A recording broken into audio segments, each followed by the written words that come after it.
Hey everyone, this is Derrick Broze with the Conscious Resistance Network, and welcome to episode 171 of the Conscious Resistance Live, brought to you by Civil. And today is my birthday, December 1st.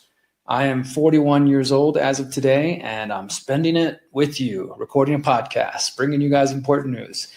And before we get into that important news, I just want to say thanks to everybody out there who has already sent me birthday wishes. Those of you who remember my birthday, I appreciate that. And, I'm, I guess, a little bit in a reflective mood. I was kind of outside last night walking my dog and just thinking about life and thinking about how grateful I am, how excited I am for life in general, and for all that I've been through, all the struggles, all the circles, all the ups and downs and everything from addiction to depression to prison, mental health struggles, to activism, to travel, to organizing events, to publishing and writing books and doing interviews and doing speaking tours and all sorts of amazing opportunities that I've been given by the Creator. And I've kind of had this thing going on for years where I feel like I have this interesting juxtaposition of having a really awesome individual kind of personal inner world and inner life, and then watching the outside, bigger picture world go a little crazy. And it's an interesting place to be, but I'm here for it. My personal world is getting better. I'm getting closer to building on the land here in 2026. I'm in an amazing relationship with a person I love and adore. I have family that I'm getting closer to every day, and 6 nieces and nephews that I care about and love. And I'm about to release my memoir of my story of drug addiction and prison and all that stuff in just a couple of weeks. I'm about to release the final episode of my 17-part documentary series that I've been working on for 5 years, the final episode of The Pyramid of Power. And I'm going to be releasing a book version of The Pyramid of Power. I could go on. There's just so many blessings, and I count them every day, and I'm so grateful. And of course, I'm grateful to be able to do this, to record a podcast, and to work with people like Civil who support my work. And those of you who donate monthly or once every now and then on Substack or Buy Me a Coffee, or those who send crypto donations, I'm blessed for all of it. I'm grateful to do what I love. And like I said, as I watch the external world get a little crazier, I just trust and I know that this is where I'm supposed to be. Everything I went through in the past is what I was supposed to go through. And where I am now as a 41-year-old man with the lessons I've learned and the wisdom I have, it's exactly where I'm supposed to be. So there's nowhere else I'd rather be. And I'm very, very grateful, to all of you who are tuned in and all of you who share my work. I want to mention this. If you'd like to give me a birthday gift, if you'd like to give me some sort of present, one thing you can do is go to theconsciousresistance.com, which is, of course, my website for the last 13 years where we've been broadcasting all of my content. So you can go to theconsciousresistance.com. You can check on our navigation here and find shop. You'll see books and shirts. Go there, check out some of my books, order a book for yourself, but also, I get a little bit of that money. That would be a gift. Or order a t-shirt. I get a little bit of that money, and then you get an awesome shirt to wear. And if you don't want to spend any money, just go to theconsciousresistance.com and search around this website. Not only just the recent stuff I've been putting out in the last couple of weeks or months, but look out the entire categories. We really organized this website because I've covered so much content in so many different areas over the years. And this isn't even the complete list. I've got a bunch more categories I need to add that are just not here.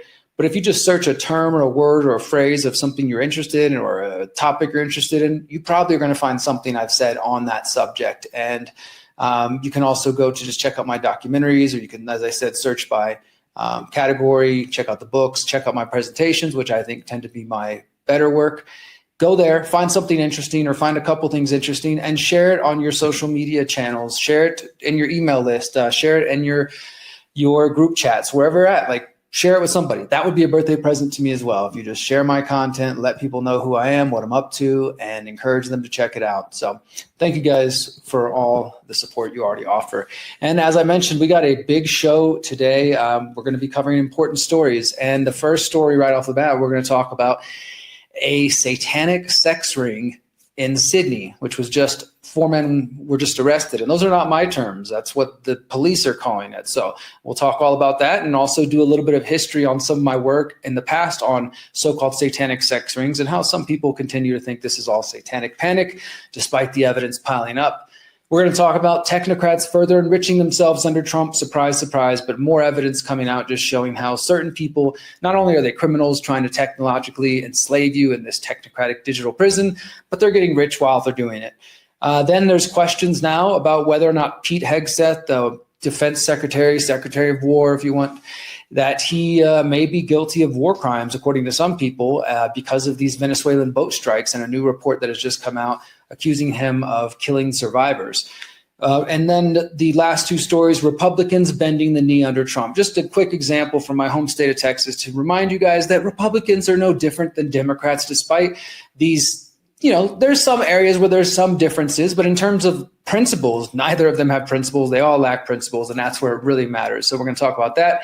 And then finally, just a quick touch on a story, maybe some kind of like MK Ultra 2.0 or 2025 about mind-altering weapons and drugs that two researchers are now releasing a book all about, and I'm going to talk about that briefly. And then, of course, we're going to end with a brand new music video tonight. We're going to be hearing from Soul Disciple, who is going to be performing at the People's Reset. So just real quick mention of the People's Reset, guys. This is, of course, the event that I organize every January in Morelia, Mexico, where I live right now, and where I'm building the community, and hundreds of people. We're expecting 400 to 500 people show up every year. This is a family-friendly, bilingual, multi-generational event, speakers in Spanish, speakers in English, people from Canada, the US, Mexico, of course, the UK, Australia, New Zealand. I mean, people are coming from all over the world, and it's such an amazing time.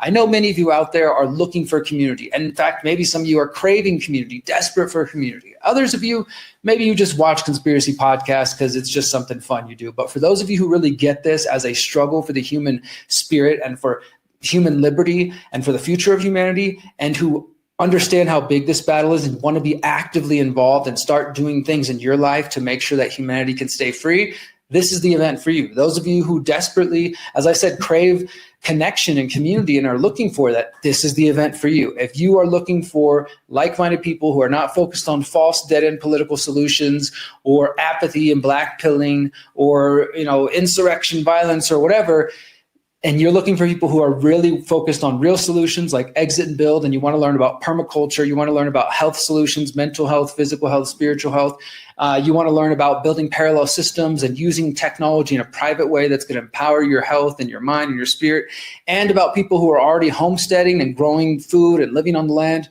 this is the event for you.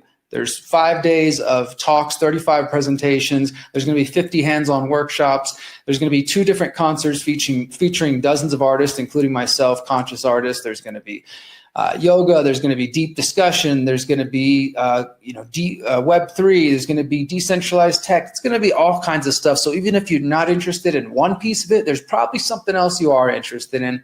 But most importantly, if you're ready to get actively involved and fight for the future of humanity and connect on a real human level, thepeoplesreset.org, guys, that's the website. That's my pitch. Go to the website. Tickets are currently $222, and they are available at that price till December 15th. They go up on December 15th all the way to the event on January 28th and February 1st. So you still got basically 2 months to prepare for this. Still plenty of time. And because I desperately want my people, my conscious resistance audience and family out there to come in person, I am offering a exclusive 15% discount on tickets to the People's Reset for those in my conscious resistance audience. So whether you're listening on podcasting platform, or you're watching on video platforms, or you're watching from my website, whatever, I'm putting this out there to my email list, to all my channels. If you want to come to the People's Reset, use the code Conscious Resistors, all one word, Conscious Resistors, and you get a 15% coupon from the People's Reset tickets. That's the best discount that we're going to be giving at all until the event. So you have that for 15 more days. I would love to have a conscious resistance meetup at the People's Reset. I would love to get a group of us who say, oh, you follow Derrick on the Conscious Resistance, you're on the email list, you're on the YouTube channel. Oh, I've seen you. I've been debating with you and talking with you on Telegram. Let's get together. Let's connect. Doesn't have to be anything crazy, but let's just hang out. There's lots of fun outdoor and indoor activities at the People's Reset, and it's always a great time to connect on that level. So if you're coming, email me. Tell me about it. Derrick@theconsciousresistance.com. Let me know you're coming. Let's start planning a conscious resistance meetup at the People's Reset 2026. All right. And of course, one more note before we dive into these shows. Just want to let you guys know again that my work is brought to you by Civil at civil.com, civl.com. And we are continuing the 10-week opt-out challenge. We're actually in the final weeks here coming up. I'm going to be doing my final week next Wednesday. John Bush this Wednesday is doing grassroots commerce. This has been a 10-week challenge that will forever live on Civil. So even if you sign up now, you get access to all the past weeks you've been missing, and you can get caught up in your own free time. But next week, I'm going to be doing the Exit and Build finale, talking all about land and travel. This week, John's doing applied counter-economics. And then after I wrap it up, John still has 2 more weeks, anti-fragile community building, building freedom together, and then the future, a legacy of liberty, the future we build, living free, leaving a legacy. So, I mean, there's so much content here. If you're actually serious about opting out of technocracy and you want to learn about it in the areas of health, finances, education, technology, all sorts of things, this is where you want to find out more about it, guys. John Bush and I are given everything we got to make this the best presentation possible. And I think you would enjoy it. So go to civl.com/TCR, civil.com/TCR, get signed up for just $5 a month or $50 a year. And you can get a 20% discount code with the code TCR20, 20% off an annual subscription. All right.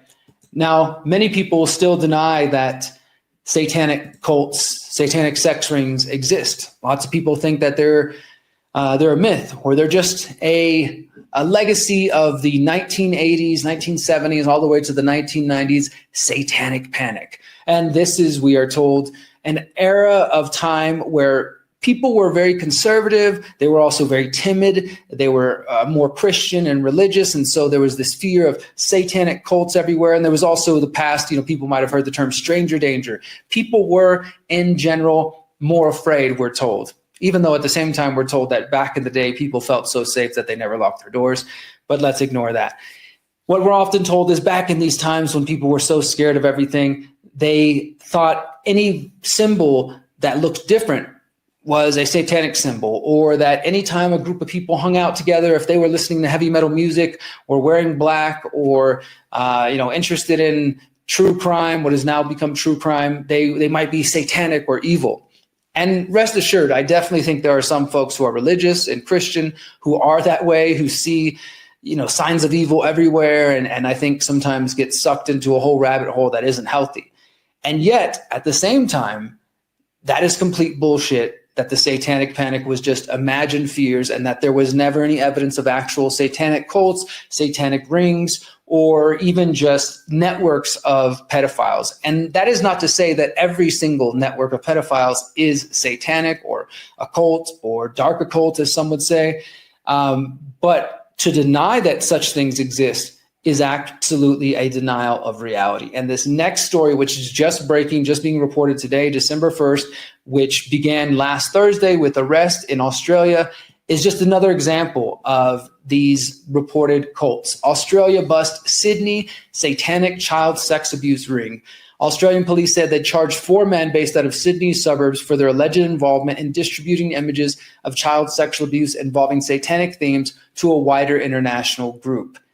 On Monday, Australian police said detectives have charged 4 men operating out of the suburbs of Sydney for their alleged involvement in an international criminal gang sharing images of child sexual abuse involving symbols linked to Satanism on the internet. Now, of course, that's where things can get kind of tricky, right? Because they say symbols. What does it mean for a symbol to be satanic? I mean, I would imagine, a pentagram, upside down pentagram, or devil horns, something, right? But until this goes to court and we actually see whatever evidence they're going to present, I would say, it's still we got to be hesitant. Again, not to say these things don't happen, but I want to see what they actually consider satanic symbols.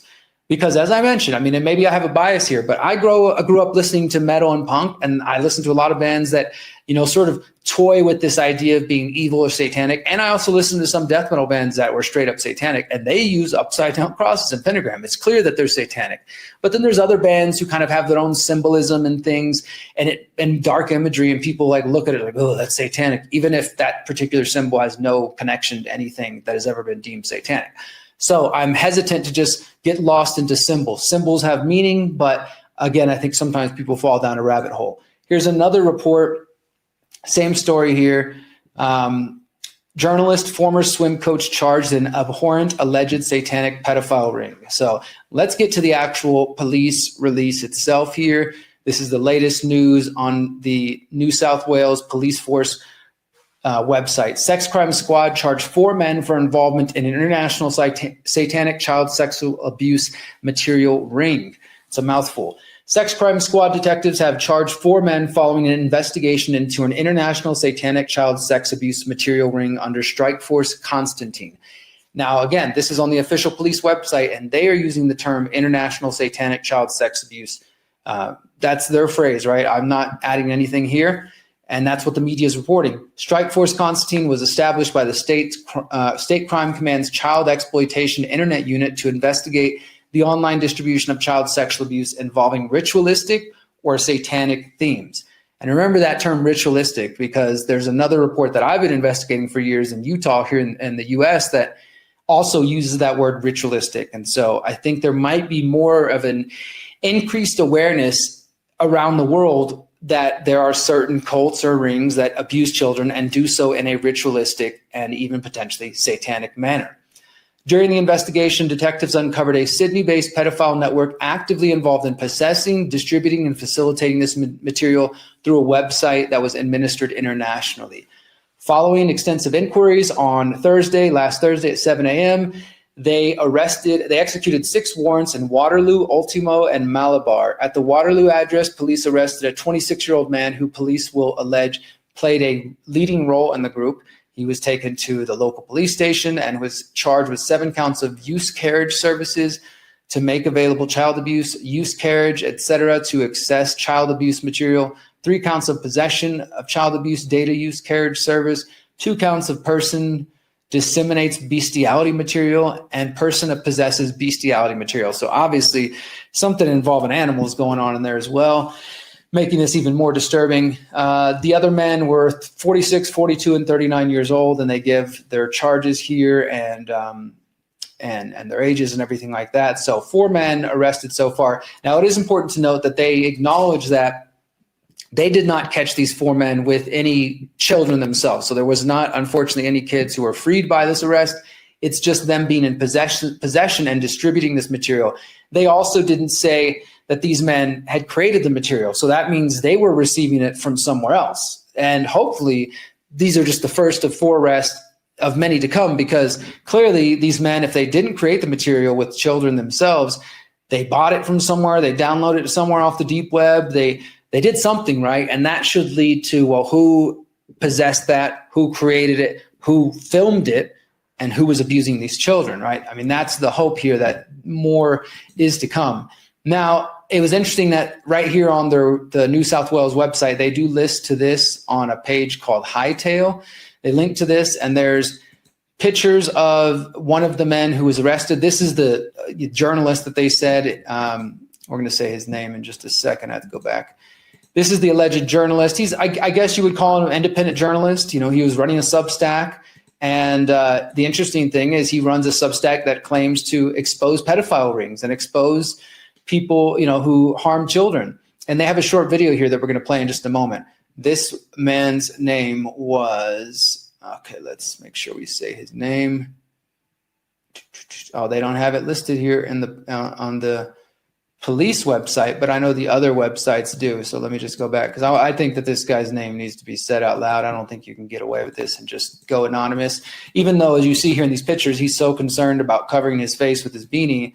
Yeah, do you think he gave those children any of that opportunity to, you know, hide their faces before he abused them, or before whoever abused them, and before he shared it? I highly doubt it. So that's this man right here, and his name is Landon Germanato Mills. Landon Germanato Mills. There's a picture of him right there on the side screen, on the main screen. You can see there for those watching. That's the face he's trying to hide. Disgusting man right there, and accused, of course, innocent until proven guilty, but is definitely accused of some horrendous things. Hopefully the truth comes out. If he's innocent, let him go. But it seems like they are pretty confident they've got evidence against this man. And this is his Substack. It's called undergroundmedianetwork.substack.com if you want to go there and check it out for whatever reason. But this interesting thing is the last post that he made Let's just check this out. Vigilante justice or police corruption inside the Lightning Ridge robbery that split Australia from about a month ago. Lightning Ridge, blah, blah. Okay, according to police and court documents, a 36-year-old off-duty New South Wales police officer drove 800 kilometers from the state's south coast to Lightning Ridge, entered the home of a 78-year-old man, tied him up, assaulted him, and stole $100,000 in cash. The man was found with his arm and leg injuries and taken to the hospital in a stable condition. This week, the officer was jailed for 10 years with a non-parole period of 6. They described it as a serious, deliberate betrayal of the badge. It blew up that basically the 78-year-old man was a pedophile. And that's kind of what was exposed, that this 70-year-old man was a pedophile, and the cop abused, came in and abused him, robbed him, did all this stuff. But people were like, okay, well, I guess he deserves it. The man is a convicted child sex offender that the cop once investigated. And so he comes there and beats him up. Anyways, it's just interesting that this is the kind of last story that this dude posts in early November. And again, they promote this whole website, their about page, an independent Australian investigative journalism platform committed to exposing institutional abuse, systemic failures, and the misuse of power. He is founded by this journalist. The platform is survivor-led, trauma-informed, and legally aware, built by and for those impacted by the systems we investigate. So, claiming to be standing for victims while out there abusing children. I mean, I don't know how much more sick, twisted it can get. Now, another story that I've covered over the years that relates to claims of ritual abuse is in Utah, as I mentioned a couple of moments ago. This is a section on my website you can find. So if you want to see everything I've done on this story, on the Utah ritual abuse case, and also on the Mormon Church and Utah in general, because I started this back in, as it says here, May 2022, when the Utah County Sheriff's Office announced an investigation into what they called ritualized child sexual abuse, which is very similar to the Australian case, except for the Australian case explicitly mentions Satanic. So when that story broke in May 2022, I saw it, I realized nobody was touching it, so I decided to dive deep in it, started contacting the police and talking about this situation. And once I did, I had so many people contact me with information, like sources, people who are Mormons in Utah, people who used to be Mormons, used to live in Utah, and had all kinds of information. So this section here on the website, it follows the initial investigation by the sheriff's office, as you can see here in this first video. And there's like 5 parts of this, just that alone. But it also led to more investigations, including one called Justice Delayed, how I was sent information about an official within the Mormon Church who was abusing his own daughters, and the story all about that. This also led me to the story of Kate, who is a survivor of ritualistic abuse by David Hamblin, this man on the right side of the screen, who was accused by the sheriff's office of this ritualistic sex abuse of children. And it led me to interview Cindy Metcalf of the Relentless Hope, which is all about trying to expose ritual abuse in the Mormon Church. And it also led to my recent story, helped me find this Utah ritual abuse whistleblower, and then an interview with Goel, who's one of the best investigators out there investigating Utah ritual abuse and these sorts of things. So there's a whole section on there. And again, that involves accusations, especially if you go back to the original case against David Hamblin in the mid-2000s. And there's like literally documented hundreds of pages from some of the alleged victims, including his own daughters, who explicitly say that when they were being abused by different people, including their own father and people within the Mormon Church, that they were praying to Lucifer, and that there was involved murder and like literally wearing the skin of dead people while they're abusing children, and a lot of stuff that sounds insane. And I'm just reporting what is in these police documents, which I guess you could say are completely fake, and maybe the girls made up. And that's, of course, what Hamblin and others accuse them of. I think that there's something there. I don't think a child, especially when, as young as they were when they first wrote down these accusations, could just dream up such horrible things out of just whole cloth. I definitely think there's something there. Unfortunately, as my report showed from just a couple of weeks ago or a couple of months ago, David Hamblin, he had the charges dismissed against him, and he was basically let off once again. That's the second time in a row. He was accused of these same things in the mid-2000s and then accused again in 2022. And then charges were dismissed earlier this year against him. So that case has kind of officially come to an end for the moment, and he is out walking free. Now, hopefully that's not what we're going to see with this case in Australia, because we do want some real justice and hope for some real justice. But unfortunately, the reality is of these kinds of cases, a lot of times it does involve powerful people. And the Utah case particularly, people were concerned from the very beginning that that was what was going to happen, that exactly what happened was going to happen, that they were going to, because of David Hamblin's connections and also because this whole thread of former Utah County Attorney David Leavitt and his connections, that these cases were going to be just dismissed and, they were just not going to be listened. And I think that's unfortunate, but it is what happened, and hopefully that doesn't happen in the Australia case because, like I said a few minutes ago, clearly these guys were not working alone. Maybe these four men each other, but if they weren't doing the abuse, then who was doing the abuse? And we need to know that. Now, one other thing I will just mention on this before we move on to our next story is that people like this so-called journalist, Brandy Zadrozny, over at, she's at NBC, senior reporter and misinformation expert. Seeing people like her who constantly write articles and just claim that this sort of stuff is fake news really does drive me crazy. In fact, I'm tempted to email her because her and I have talked, as you can see here from the September 2023 interview. She called me and emailed me and said she wanted to talk with me because she was working on an article about the Satanic Panic, and she wanted to talk to me about my work on the Utah ritual abuse case. And so she had me and her producer get on the phone or on a Zoom, I think it was a video call, and I screen recorded the whole thing and recorded it for everybody to hear and see. And they never ran an article about me because I guess she realized I had I wasn't just an idiot and I could actually speak about these topics. And you can even hear it in the way she responds. At one point, she's like, okay, you're good, Derrick, you're good, because of some of the things I challenged her on. It's people like her, though, who write articles like debunking, she did, Satanic Panic is making a comeback, fueled by QAnon believers and GOP influencers. And you can go through here and just kind of hear the conversation. You can also see this profile of misinformation expert I did and just sort of, it's based on this article I wrote for TLab that's all about just kind of her and like what this says, that people are not willing to listen to these kind of things. And also just one more link that I'll mention before we move on. While I started to investigate these types of things, I was sent different material that hasn't been released before, at least hasn't been released and seen on the internet for decades. And that includes this report by News Channel 4. I think this was in Oklahoma. Let me see. I have it in here. I'm pretty sure it was Oklahoma. Brad Edwards. And he did this series of videos called Are the Children Lying back in, I want to say 1992. Here, I have it somewhere in this article. Let's make sure we get the accurate date. Edwards. Of course, we also got the Franklin scandal that many people know about as well. And of my work on the finders as well. So it was in the 1990s, Oklahoma City, Brad Edwards, working for Oklahoma 4 News. He produced a segment called In Your Corner with a focus on fighting for the public interest. And at some point in the 90s, we don't know when, but he produced a week-long In Your Corner investigation called Are the Children Lying?, reporting on the ongoing claims of satanic abuse taking place around the United States.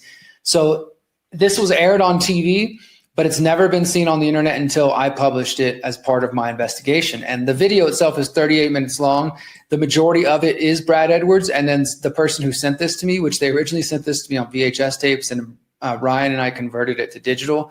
It also includes another report at the end.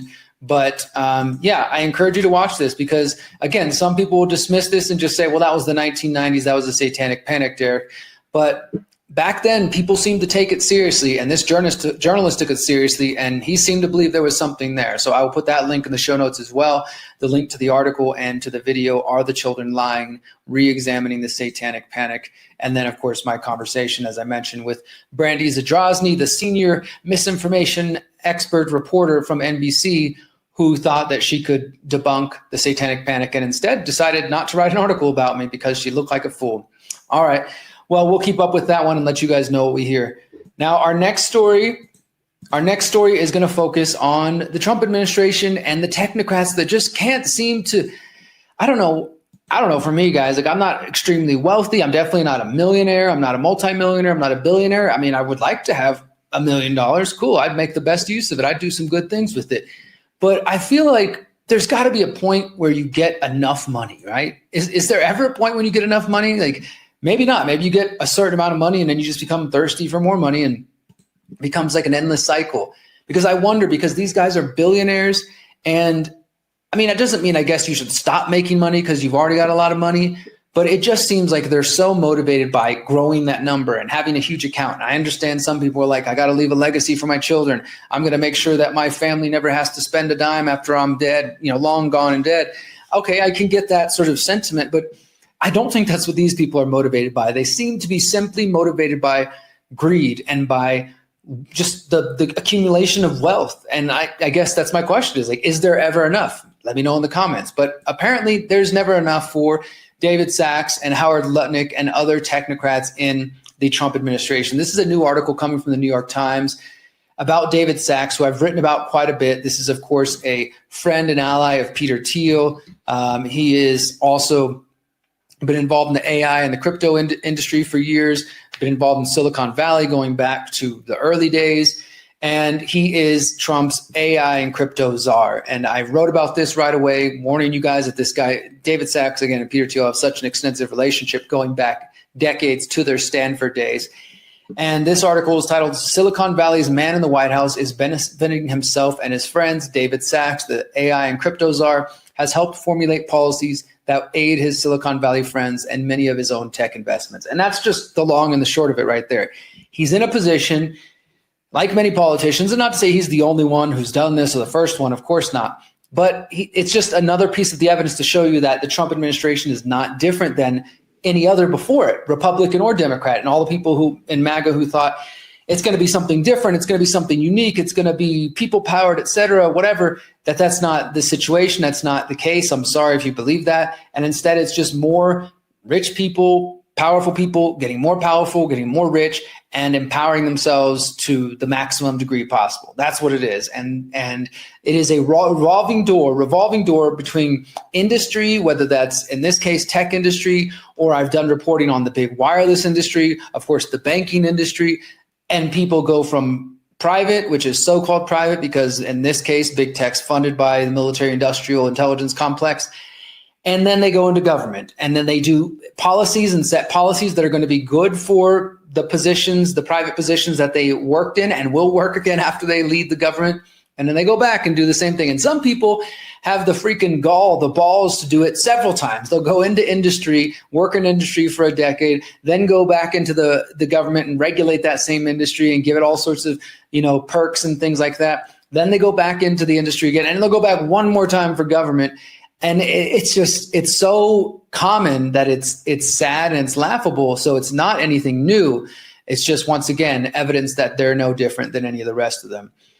In July, David Sachs, one of Trump's top technology officials, beamed as he strode on stage at a neoclassical auditorium just blocks from the White House. He had convened top government officials and Silicon Valley execs for a forum on the booming business of artificial intelligence. The guest of honor was President Trump, who unveiled an AI action plan that was drafted in part by Mr. Sachs, a longtime venture capitalist. And it says almost everyone in the high-powered audience, which included the chief executives of the chip makers NVIDIA and AMD, as well as Mr. Sachs' tech friends, colleagues, and business partners, was poised to profit from Mr. Trump's directives. Among the winner was Mr. Sachs himself. Now, they do a great job here of just, so we don't have to read the entire article, but I will put it in the show notes, of course, of giving you some highlights of what they're pointing out here. Mr. Sachs has offered astonishing White House access to his tech industry compatriots and pushed to eliminate government obstacles facing AI companies. This has set up giants like NVIDIA to reap an estimate of as much as $200 billion in new sales. Sachs has recommended AI policies that have sometimes run counter to national security recommendations, alarming some of his White House colleagues and raising questions about his priorities. He has positioned himself to personally benefit. He has 708 tech investments, including at least 449 stakes in companies with ties to AI that could be aided directly or indirectly by his policies. His public filings designate 438 of his tech investments as software or hardware companies, even though the firms promote themselves as AI enterprises offering AI services or have AI in their name. So again, he's got like all these investments, hundreds of companies, and they allowed him to have this waiver, which is not, again, the first person he's ever had a waiver, but it's a unique waiver, and which allows him to keep these investments because they say, oh, there's no conflict of interest there, even though AI is literally in the name of these companies. So let's go ahead and jump into this next section where they actually examine some of his stocks in his portfolio in a section called the Sachs portfolio. It says the ethics waiver that Mr. Sachs received said he and Kraft Ventures had sold more than $200 million in crypto positions. Kraft Ventures is a company that he is part owner of, including investments in Bitcoin, and were divesting stakes in AI-related companies, including Meta, Amazon, and xAI. Mr. Sachs had started or completed sales of over 99% of his holdings in companies that could potentially raise a conflict of interest concern, said the White House. Ms. Houston, the White House spokeswoman, said Mr. Sachs was, quote, recused from participating in any matters that could affect his financial interest until he was able to divest of conflicting interest or until he received a waiver. But Mr. Sachs's waivers provide an incomplete picture of his wealth and do not say when he sold his holdings in Meta, Amazon, and other countries. But what is clear, and this is what I was mentioning a moment ago, that Mr. Sachs, either directly or through Kraft Ventures, has retained 20 crypto and 449 AI-related investments, according to the Times analysis. Of the AI-related investments, 11 were designated in one waiver as, quote, AI interests. The other 438 were classified as software or hardware makers, even though they promote AI offerings or services on their website. For example, the waiver categorized Palantir as a, quote, software as a service, while the company's website says it provides AI-powered automation for every decision. The point being that this guy is the AI and crypto czar, and thus him having investments in companies who are working on AI and being able to work on regulation for AI can benefit him financially. 41 of the companies that he's invested in have AI in their names, such as Resemble.ai and Crew AI. And one of the waivers, the White House said many of the software companies do not currently use AI-related applications in their core business in any material way, but then they also added, quote, many of them are likely to at some point in the future. So they're acknowledging that, like, yeah, they might not be using AI now, but they might in the future. And I guess his investment in there could benefit in the future, even if it's not in the present moment. The AI action plan, which was a big part of the Trump administration and coming from David Sachs, promotes domestic production of autonomous drones and other AI inventions for the Pentagon. Mr. Sachs has stakes in defense tech startups such as Anduril, Firestorm Labs, and Swarm Aero that make drones and other products, according to his filings. And of course, Anduril is one of the many companies that is funded by Palmer Luckey, who has connections to Peter Thiel, Sachs and Peter Thiel. I mean, it goes on. And then Mr. Sachs also is involved in the promotion of the Genius Act, which is all about stable coins. And more people have realized that CBDCs are not the only danger, that stable coins can also end up being surveillance coins and lead to less freedom and control of your money. So that's David Sachs, right? That's who this guy is, this AI and cryptos are. And then just to show you real quick, they do have one of his copy of one of his waivers, which is like 30 something pages long. Both of those will be in the show notes. And David Sachs actually responded to this on Twitter, saying it's a hoax from the New York Times, which, again, I'm not defending the New York Times, but in this case, the journalism, the reporting seems to be accurate. 5 months ago, 5 New York Times reporters were dispatched to create a story about my supposed conflict of interest working as the AI and crypto czar. Through a series of fact checks, they revealed their accusations, which were debunked in detail. The accusations range from a fabricated dinner with the leading tech CEO to non-existent promises of access to the president to baseless claims of influencing defense contracts. He goes on through here. He accuses them of goal post shifting, and there's a 5-page letter if you want to read it. Unfortunately, or at least in my view, this is just, he's just kind of missing the point. He's not denying that he does have conflict of interest or that he does have stock and stake in companies that are involved in AI in any way. He's just kind of saying they allegedly made up some other things, and maybe they did. Maybe they looked for things that weren't there, and they decided to publish, but they decided to publish about the things they could actually prove. That's kind of journalism. You're investigating things. You might be looking for leads, look into areas, and they turn up not to be what you thought, and you let them go, and the story evolves and changes. He's saying it's a hoax factory. You can, decide who you want to believe. But let's go to one more story that is kind of similar about a different man in Trump's administration. This is an article called Family Affair, Commerce Secretary's Son Cashes in on AI Frenzy. This is about Howard Lutnick. how Howard Lutnick is helping push data center projects and his family's companies are profiting from them, specifically his son in Amarillo, Texas. His son's named Kyle Lutnick, the 29-year-old scion of his family's real estate business. He apparently went to Amarillo, Texas to look for a spot to build a future data center for Toby Neugebauer. I don't know. It looks like maybe German, a billionaire who is building one of the behemoth facilities that will power the next generation of AI. Mr. Lutnick, the younger one, his company has helped raise capital for the center, banking millions in fees and process. A month later, Kyle's father, Howard Lutnick, was photographed with the same men at the White House, near the White House, celebrating his partnership with a South Korean company on the same data center project. So the son is working with this billionaire to build a data center in Texas. Then shortly after that, the dad, in his position as Commerce Secretary, is meeting with this man at the White House. So it says here, the sequence of events, a son making money on a project his father is boosting as a federal official, has come up repeatedly since Trump tapped Howard Lutnick to head the Commerce Department. In that role, Lutnick has twisted the arms of American allies, dangling policy favors in exchange for investments in U.S. industrial projects. At times, these tactics have created opportunities for his family's clients to gain access to much-needed foreign capital.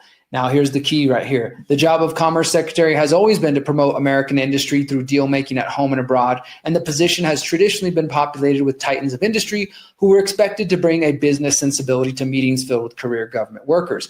But never in modern U.S. history has the office intersected so broadly and deeply with the financial interest of the Commerce Secretary's own family, according to interviews with ethics lawyers and attorneys and historians. That's Howard Lutnick right there at the White House. And the article goes on from there to describe this and further. That will be in the show notes. But if you've been following my work and The Last American Vagabond, you guys already knew this because I wrote this article. This one is from August. Big tech firms and AI firms are winning under Trump's second administration.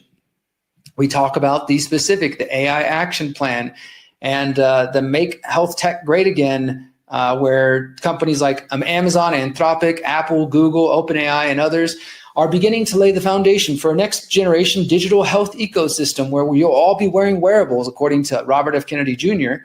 And I talk about this, and I talk about the connections between the tech industry. And of course, we've talked about this since before the election even happened. I was telling you guys all the different people surrounding Trump that are connected to Peter Thiel and connected to the Technocrats. And then once Trump started naming his people, it became even more clear that people like David Sachs would be involved and that they would play a major role. Sachs is most well known for his early investment days in PayPal, serving as COO with Thiel as the CEO. He is considered a member of the so-called PayPal mafia. He was involved in the founding of Tesla, LinkedIn, Palantir, SpaceX, YouTube, and Yelp.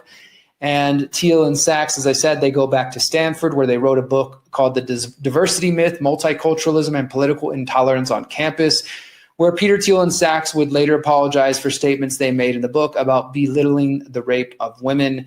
And it is, in fact, at a fundraiser at Sachs's home in the Pacific Heights neighborhood in San Francisco in June 2024, where all these tech billionaires got together and they raised $12 million for Trump. And they told him to choose J.D. Vance. And Elon Musk also reportedly encouraged Trump to pick Vance. And a few weeks later, that's exactly what he did at the Republican National Convention. So you can just see how these ties between Peter Thiel, David Sachs, like the technocrats, the big technocrats who are trying to build the technocratic dystopia are the ones running Trump's administration. And many of these people have spoken at or been involved with the Bilderberg Group, the World Economic Forum, the Young Global Leaders, Zionists, technocrats, and you can go to my article, another one that I'll just pull up real quick, Meet the Peter Thiel Acolytes in Donald Trump's second administration. This is one where I go extensively covering these people, including David Sachs. And since we talked about Howard Lutnick, we might as well pull up about him. And just a couple of facts on Howard Lutnick, who's also continuing to enrich himself under Trump administration. The CEO of Cantor Fitzgerald investment firm. He's, of course, been pumping Bitcoin for a few years. He's part owner of Rumble. He is an investor in Strive Asset Management, co-founded by Vivek Ramaswamy. Peter Thiel, the Founders Fund, and J.D. Vance's Narya Capital have also contributed to that fund. Now, Lutnick is interesting because He was also a neighbor to Jeffrey Epstein in New York City, and he previously raised millions of dollars for Hillary Clinton in 2016. He spoke at the World Economic Forum as far back as 2016 and as recently as January 2023, and I'm sure he's going to be speaking again very soon. And one final coincidence, his companies had offices on the 101st to the 105th floors of the One World Trade Center in New York City. The firm lost 658 of its 960 employees due to the terrorist attack. But coincidentally, Howard Lutnick did not go to work that day and went with his wife to take his son to kindergarten. And he survived, of course. So just some interesting facts about him. You can find that in the Meet the Peter Thiel Acolytes in the Donald Trump administration. And one more final one. The Palantir World Order is another article, deep dive on all the people connected to Peter Thiel and David Sachs and these technocrats in the Trump administration. Welcome to the Palantir World Order. This one is a deep dive that literally goes through and lists all the different people, the Palantir, Peter Thiel connections, and they're extensive. I will put these articles in the show notes. But, back to my original question, is there any limits to wealth? Like, do people ever get rich and then decide, okay, that's enough. I'm at a point where I'm content and I'm happy. And, I don't need to try to take over the world and build a technocratic dystopia. I'm content with the money and not even having enough time in my life to ever spend it. I'll leave people alone and just live my life peacefully. I guess there's some of them out there. Maybe there's some quiet billionaires or multimillionaires who aren't trying to do harm to the planet. But it seems like a lot of them just seem to get off on trying to conquer everything. And I guess that's just power, right? Like maybe that's something to do with money and boredom even. You're just like, I got all this money, I got to do something with it. And maybe with that money, you kind of blind yourself and think, well, I'm smarter and better and richer than everybody. Maybe I can solve the world's problems. And who cares what they actually want? I will just use my money to accomplish these goals. And so you focus on making that happen. I don't know. Maybe that's where some people are at and that's where their mind's at. But it doesn't seem like there is a limit to the greed in this case because the technocrats keep getting richer under Donald Trump. And I don't know if we should expect anything different to come because there's a lot of technocrats in there and Trump doesn't seem to be, minding their presence at all.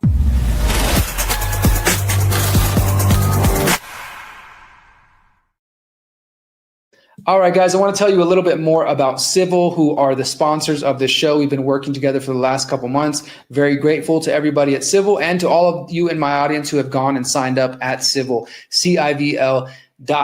There are so many different content on here. In fact, I'm going to go show you guys some in just a moment, but just want to mention a few more things. Of course, my documentary, Liberation 2030, it was available first on Civil. If you watched it there before anybody else, awesome. If you've been taking part of the 10-week opt-out challenge, great. You get access to all of that. You're going to be the first people to see my final episode of The Pyramid of Power, Chapter 17, Volume 2. You can also go to Civil itself and you can watch all kinds of content. Let me just go to the homepage here because I am logged in so I can kind of show you some of what's going on, some of the different documentaries. You got podcasts, you got this film festival, they got new movies, independent films that they've added here specifically made for Civil. There's different podcasts, as I mentioned. Here's the whole opt-out series, 10-week opt-out challenge that you can find here. The Infiltrators. Here's a show called The Conscious Resistance. Oh, you can watch all those episodes. That's kind of cool. So there's just so much content. This documentary, Imminent Threat, that's a really cool documentary. I encourage you to check that out. There's talks, and it's a wide range of documentaries that are available. A lot of it is, of course, more politically oriented, freedom-minded, which hopefully you're into and you might learn something. And there's just a wide range of things on here. You're not going to agree with everything, just like you don't agree with everything on Netflix or Amazon or Hulu or whatever. But I think that there's a lot of great content here that you can find really interesting, informative, educational. And Civil is truly dedicated to trying to elevate humanity, upgrade civilization, and promote human respect. And we are united in that goal. So go over to civl.com/TCR. You can find out more. And again, you can use the code TCR20 to get a 20% discount off an annual subscription. Okay, so there is a new story out now in the Washington Post for whatever it's worth, and I think it will more than likely be proven to be correct. It says that Pete Hegseth, Defense Secretary, his order on first Caribbean boat strike, officials say, was to kill them all. As two men clung to a stricken, burning ship targeted by SEAL Team 6, the Joint Special Operations Commander followed the Defense Secretary's order to leave no survivors. The longer the U.S. surveillance aircraft followed the boat, the more confident intelligence analysts watched from command centers became that the 11 people on board were ferrying drugs. Defense Secretary Pete Hegseth gave a spoken directive, according to two people with direct knowledge of the operation. The order was to kill everybody, one of them said. A missile screamed off the Trinidad coast, striking the vessel and igniting a blaze from bow to stern. For minutes, commanders watched the boat burning on a live drone feed. As the smoke cleared, they got a jolt. Two survivors were clinging to the smoldering wreck. The Special Operations Commander overseeing the September 2nd attack, which was the first one from the Trump administration, ordered a second strike to comply with Hegseth's instructions, two people familiar with the matter said. The two men were blown apart in the water. Hegseth's order, which has not been previously reported, adds another dimension to the campaign against suspected drug traffickers. Some current and former U.S. officials and law of war experts have said that the Pentagon's lethal campaign, which has killed more than 80 people to date, is unlawful and may expose those people directly involved to further prosecution. The alleged traffickers pose no imminent threat of attack to the U.S., despite Trump trying to say so. And we are not in an armed conflict with them, these officials and experts say, because there is no legitimate war between the two sides. Killing any of the men in the boats amounts to murder, said Todd Huntley, a former military lawyer who advised Special Operations Forces for 7 years at the height of the U.S. counterterrorism campaign. Even if the U.S. were at war with the traffickers, in order to kill all the boat's occupants if they were no longer able to fight, would, quote, in essence be an order to show no quarter, which would be a war crime, said Huntley, who is now director of the National Security Law Program at Georgetown Law. This report is based on interviews with accounts from 7 people with knowledge of the September 2nd strike and the overall operation. So it's going to go on from there, but let's see what the Pentagon says. Chief Pentagon spokesman Sean Parnell declined to address questions about the details of the operation. The entire narrative is completely false, he said. Ongoing operations to dismantle narco-terrorism and to protect the homeland from deadly drugs have been a resounding success. So that's all to say is everything's great, and that's all a complete lie.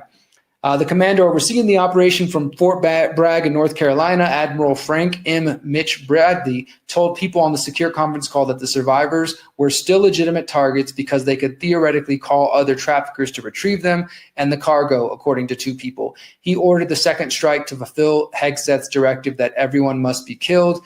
And then later on that day, of course, Trump released the redacted 29-second surveillance video. It does not include footage of the subsequent strike on the survivors. So, yeah, and this is ongoing. They continue. They've hit now 22 boats, up to 80 people. There's been no authorization from Congress. They keep claiming that these are drug boats. Many people have said that these little ferry boats are not really that used for drug transportation, and these boats aren't even in direct route to the United States. Of course, you could argue, as the Trump administration is doing so, that they will eventually make it there, and so they are, justified in killing them before they actually get there. I think it's all bullshit, and it's just trying to justify what they're doing there. Nevertheless, that's what the Trump administration is arguing, and we're going to have to see where it goes from here. But it's interesting that some people are calling these war crimes and saying that Hegseth should be charged. Of course, look, I have no misbeliefs or hopes that Hegseth is going to be charged with war crimes and something is going to happen. Yeah, don't hold your breath for that, my friends. It's not coming. But this is at least more bits of the story. Maybe this will lead to other people talking and coming out and saying, hey, you know what? This is accurate. They did order to kill everybody. And at the same time, unfortunately, there's going to be a lot of MAGA people who say you're just a weak liberal, Derrick, who cares about drug dealers and cartel members Trump is keeping everybody free. In fact, I had somebody, I got to read this comment to you guys. I had somebody pop up on my Telegram channel. For those who are on Telegram, come join my channel, search Derrick Broze's Daily News. And this guy, it was a post about Venezuela, and this guy just came in here and said some, screw all the Venezuelans. And he talks about simping for Trump. He's like, as long as Trump is cleaning up the world for globalism, drugs, and other anti-human forces, yes, I will keep simping harder for American imperialism and for the American Constitution, for freedom, dignity, prosperity, for God, family, and property ownership. And I'm just like, Trump doesn't give a shit about the Constitution. Nevertheless, these people don't. And in fact, Pete Hegseth, part of his whole thing is like this machismo, like the military's gotten weak and we need to bring it back to strength. So, yes, military of sergeants and drill sergeants, they can put their hands on you. They can yell in your face and scream at you because the military has gotten weak over the years. And so in their minds, this is showing strength. Hey, you know what? Who cares? Those people were drug dealers. Who cares if we didn't actually provide evidence? Bomb them. We don't need them to hang on the side for dear life in the boats because we don't believe in actually bringing people in and making them face their charges in a court of law and a court of justice as the United States is supposed to have. We don't believe in that. They're just going to die right there in the waters. That's the the way of Pete Hegseth and Donald Trump, unfortunately, and they see that as strength. They see that as something to be proud of. So I don't think we're going to get much sympathy or concern from the Trump crowd, unfortunately, but maybe this will lead to more information coming out. I hope it will, because I want some accountability, or at least for it to be on the record that these people are committing these kind of crimes. And to me, they're already violating the Constitution just by doing these bombings in the first place.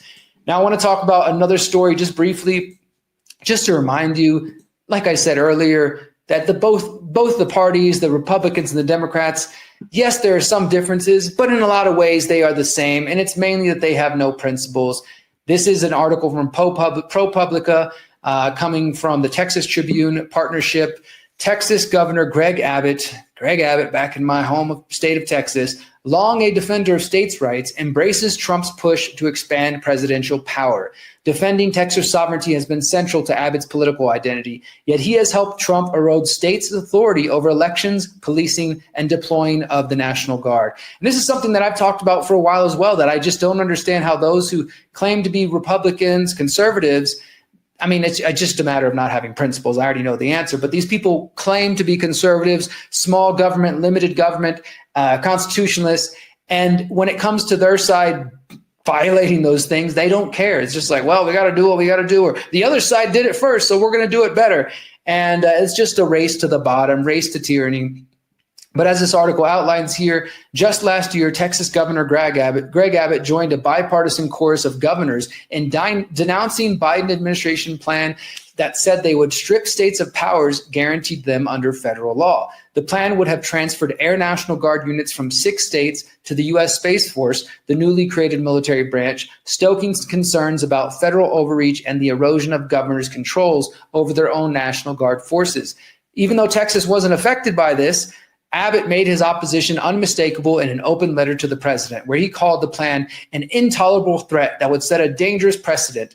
And he said, I strongly oppose any attempt to sideline governors when it comes to their respective National Guards. However, 1 year later, he helped Trump do that same thing.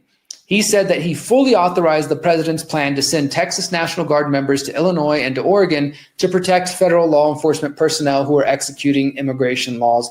Those states' governors vigorously objected, saying that such an action was an unnecessary escalation that interfered with their own state sovereignty. So 1 year, Abbott's complaining about some moves that Biden was going to do. And of course, because it was Biden, taking National Guard members and making them part of the Space Force. He's like, no, don't do that. It's violating my sovereignty as a governor. Then this year, Trump says he wants to send military National Guard into Illinois and Oregon. And since those Democrat governors are not friendly to those policies, Trump says, well, we're going to take some National Guard members from Republican states, including Texas. And Abbott's like, here, take them all, whatever you need to do. I don't care about what those other state governors want. You can take my National Guard and send them over there. Abbott defended the deployment on Fox News. The president, he said, has the authority to mobilize Guard members to preserve public safety. President Trump and I have good, longstanding working relationship, and there's a substantive reason behind that. He said that him and the president were, quote, operating very closely aligned on ensuring that our country is going to be safe. He's the leader of the largest state led by Republicans and has emerged as one of Trump's most important allies when it comes to testing the limits of executive power. While governors often align with their party's presidents, Abbott's support for Trump's expansion of federal powers is a striking departure from his own historical and ardent defenses of state sovereignty. And constitutional experts say that this sets a risky example that may be difficult to reverse, including one Victoria Nurse, a professor at Georgetown University Law Center, said, what he's doing is short-term gains for his political positions and Texas's political positions, but not for Texas as a state moving forward. You might like this president, but you're not necessarily going to like what happens to Texas with the next one. And they go on to give different examples of this, but I think the point is already made.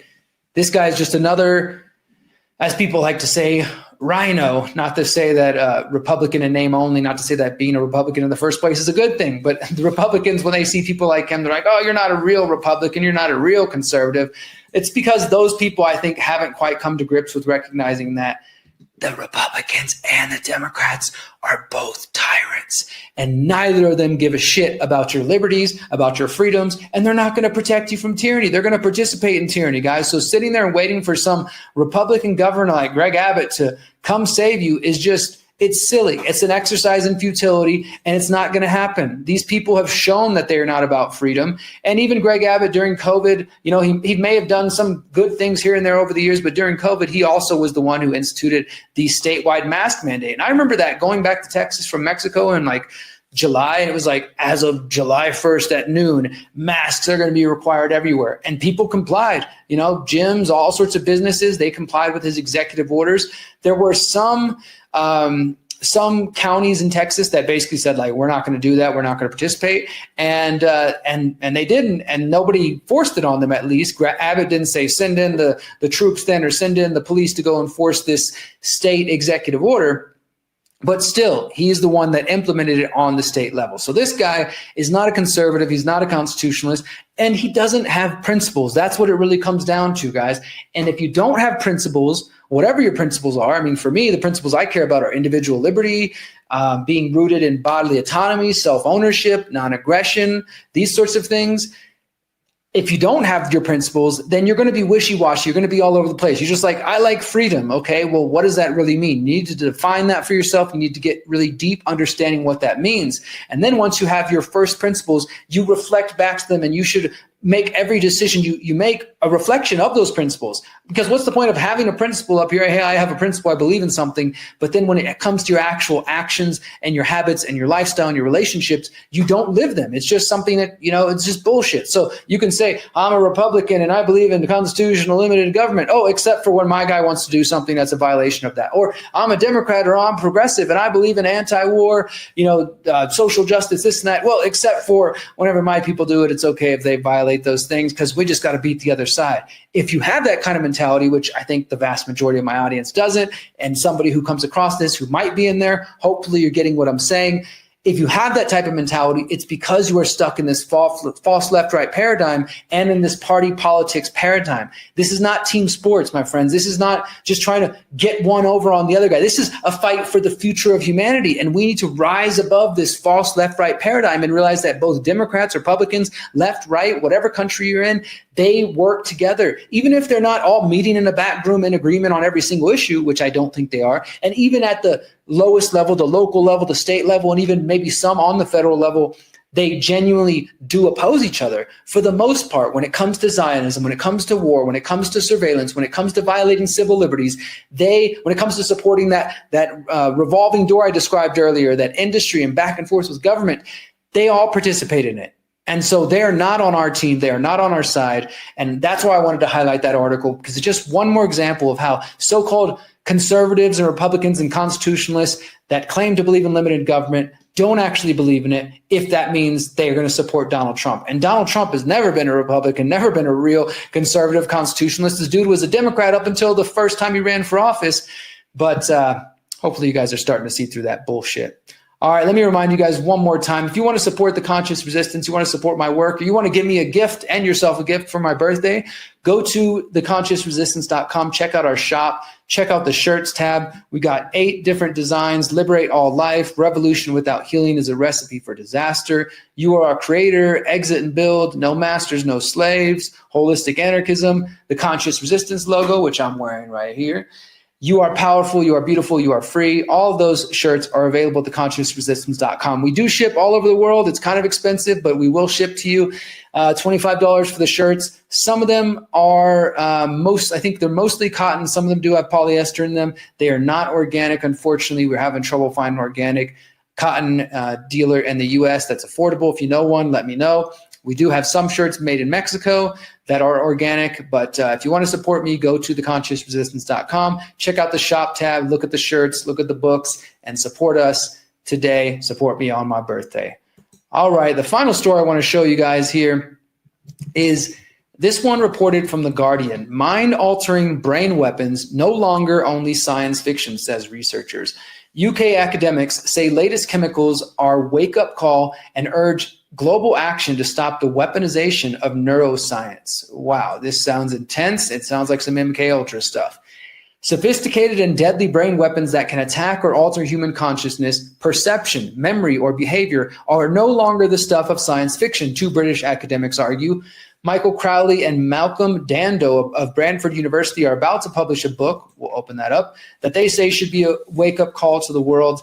They traveled a couple of weekends ago to The Hague for a key meeting of states, arguing that the human mind is the new frontier in warfare and that there needs to be global action to prevent the weaponization of neuroscience. Crowley says, it does sound like science fiction. The danger is that it becomes science fact. The book, which is published by the Royal Society of Chemistry, explores how advances in neuroscience, pharmacology, and artificial intelligence are coming together to create a new threat. We're entering an era where the brain itself could become a battlefield. The tools to manipulate the central nervous system, to sedate, confuse, or even coerce are becoming more precise, more accessible, and more attractive to states. The book traces the fascinating, appalling history of state-sponsored research into central nervous system acting chemicals, including during the Cold War, where the US, Soviet Union, and China all actively sought to develop these types of weapons. And their purpose was to cause prolonged incapacitation to people, including loss of consciousness, sedation, hallucination, or incoherence, or paralysis and disorientation. Now, and they talk about Russia using this, but of course we know that other countries, including Japan and the US, have involved in all kinds of intense and disturbing experiments, MK Ultra, MK Delta. There's so many others that we probably don't even know the full story of. And there's also, I mean, they're talking about using chemicals here, but there's things like the voice-to-skull technology. There's people who believe strongly that there are already neural implants, graphene implants in us related to the COVID vaccines or to shedding. I've seen a lot of those claims. I'm not 100% sure about it. I know there's people's work out there who claim like it's already over, the stuff's already in us, and people have done blood tests and found some really interesting things. I don't deny those things. But whether you're talking about chemicals, you're talking about internal nanobots and graphene, or you're talking about voice-to-skull technology, like people, targeted individuals, who I do meet people who claim to be targeted individuals. This is the real stuff, the scary stuff, guys. It really does keep you up at night. Like, they have a lot of power to fuck with our heads in different ways and fuck with our bodies and our central nervous systems, and that is not good. I don't know what to do about it, right? Like, I don't even trust that the governments, if they did come up with a ban on this, that they would ban it, that they would actually not use it. I mean, could we actually trust them that they're never going to use these things just because they claim that? I don't buy it for a second, and you shouldn't either. The book, again, is called Preventing Weaponization of CNS Acting Chemicals, a Holistic Arms Control Analysis. Now, this is more of like an academic book. That's why it's written, produced by the Royal Society of Chemistry.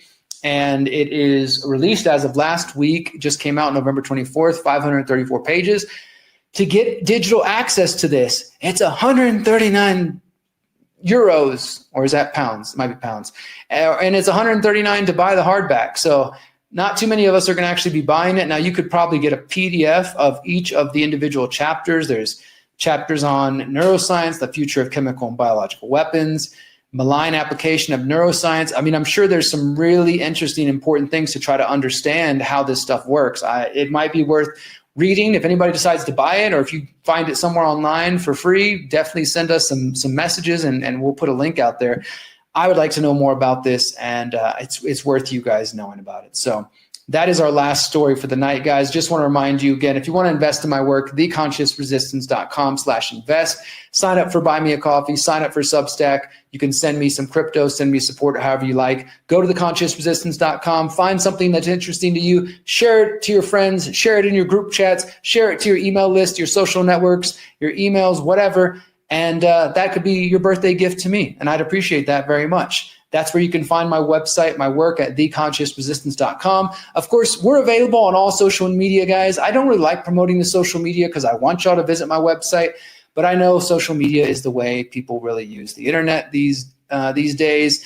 So if you are on social media, you can find The Conscious Resistance or Derrick Broze on Facebook. You can find my Telegram channel for Derrick Broze's Daily News and The Conscious Resistance on Telegram. You can find me on Twitter. You can find me on Substack. You can find me on Instagram at Mr. Derrick Broze. You can find me on TikTok at The Conscious Resistance. You can find me on BitChute. You can find me on Odyssey. And I think that's all the platforms. And of course, on all the podcasting networks, just search The Conscious Resistance, except for we're not on Spotify because we took our stuff off there. And yeah, that's all the places you can find me, guys. I really do appreciate your time, your attention tonight. Thanks for spending my birthday with me. And I think I'm going to go do something fun now that I've recorded this episode.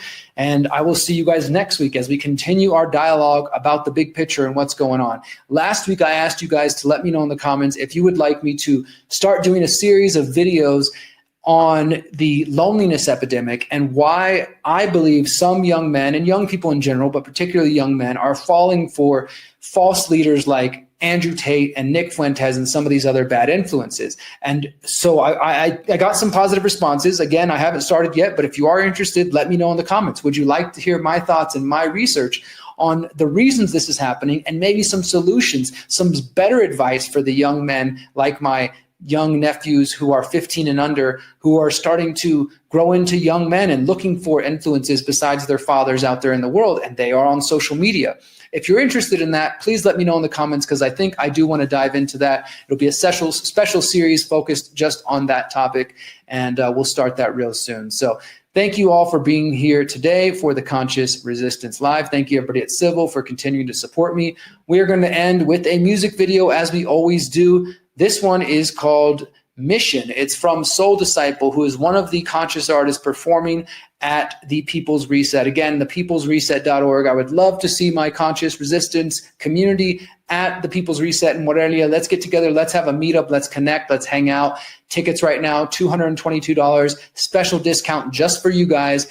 Conscious Resistors gets you 15% off tickets until December 15th. If you want to come hear me perform, hear me speak, connect with all of our community from around the world that we're building and get activated, then go to thepeoplesreset.org and get your tickets, and you can hear Soul Disciple. So check him out right now. This song is called Mission. It's all about being focused on your mission, whatever that means, and not getting discouraged from that. So I hope you enjoy it. Until next time, remember, you are powerful, you are beautiful, and you are free, my friends. Peace.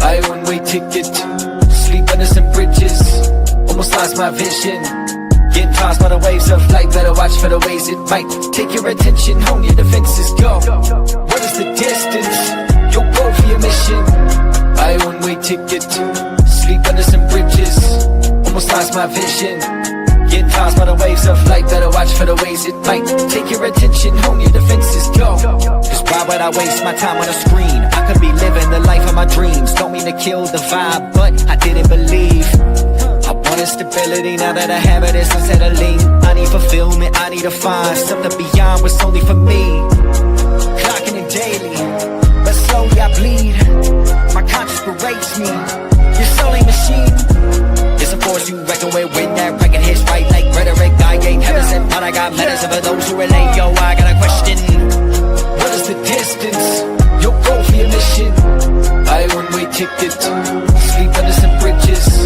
almost lost my vision, getting tossed by the waves of life, better watch for the ways it might take your attention, hone your defenses, go, Now I'm at a crossroads, feeling like Paul the Apostle, lost in the dark of the unknown. This game is harder than Dark Souls, knocking on doors like y'all home. They are just scrolling on phones.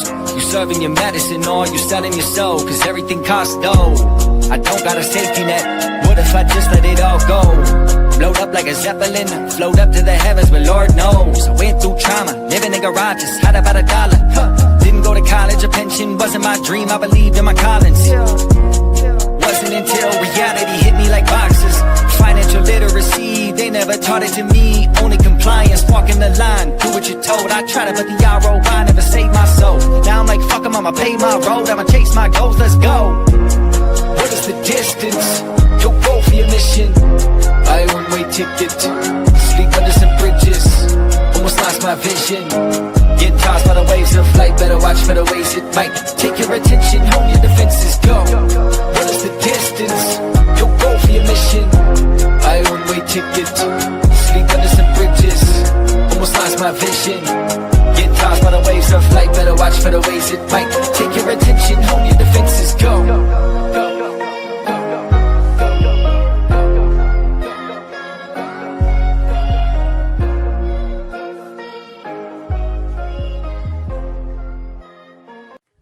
Since 2012, the Conscious Resistance Network has been an independent media organization focused on empowering individuals through education, philosophy, health, and community organizing.